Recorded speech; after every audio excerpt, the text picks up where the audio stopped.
Welcome parents, this video is specially made for parents because we are back to OT Jargon 101 and today we will talk about cues.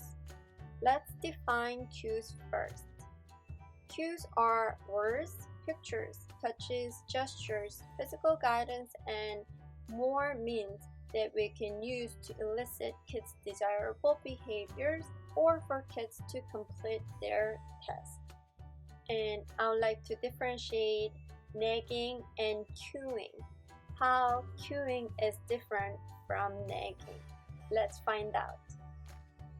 I would say nagging focuses more on ending product, end of the activity. So let's say the activity is homework. So we tend to say, finish your homework, or are you done with your homework? So we tend to repeat the same phrase over and over in an unpleasant way or with gestures, and it often involves or triggers negative emotions at the end. On the other hand, the cueing focuses on steps of the activity. So in order to finish the homework, what steps does the homework involve? And it tends to guiding through each steps. So we have to break down the entire task, the final task, into small steps. And when we break it down, we can use different tools. We can use the words, we can use the pictures, other materials to help to finish each steps of the activity. That's cueing. So here I would like to question myself and you. What do I do more? Am I nagging more or giving cues more? What do you think? I'll be honest that I will probably nag more as a parent, but as an OT, I give cues more to my kids and students. Also, I give cues more when the child is in the middle of learning a skill.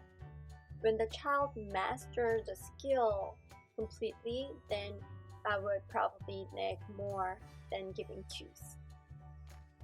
Here, let's look at different ways that we can give cues. First, verbal cues.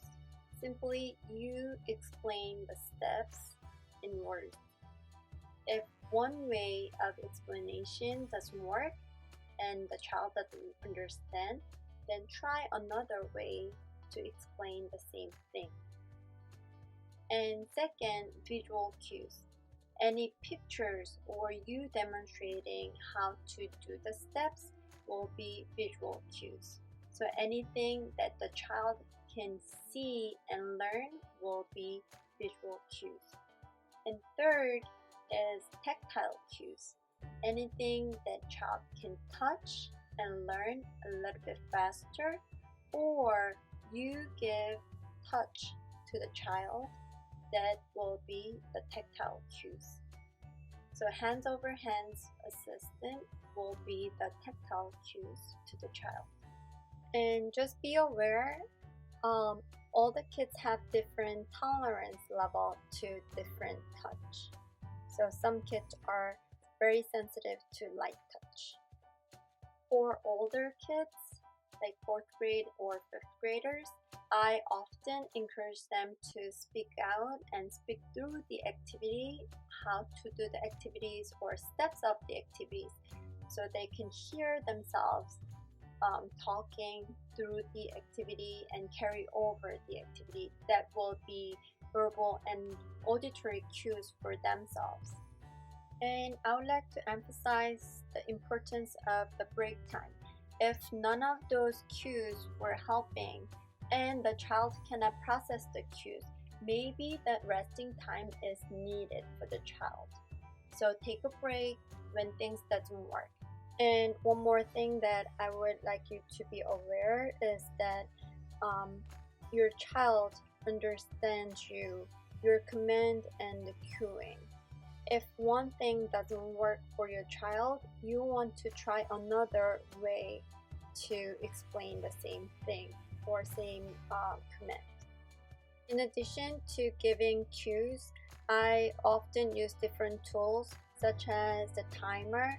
So timer helps for children to have sense of time limit, but at the same time, the timer can cause anxiety. So you want to use your discretion whether the timer is beneficial to your child or not.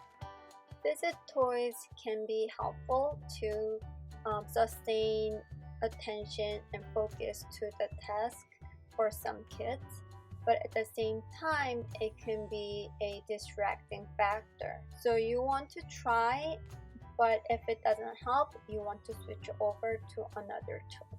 You can also use reinforcement system or token economy, simply giving stickers or any rewards that motivate the child to complete the task. So here's the recap for today's video. I want you to self-check. Ask yourself if you're nagging or giving cues when you try to help your child, and use different cues, different tools. There are verbal cues, visual cues, tactile, and teaching your child the self-talk, or you have other toys or tools.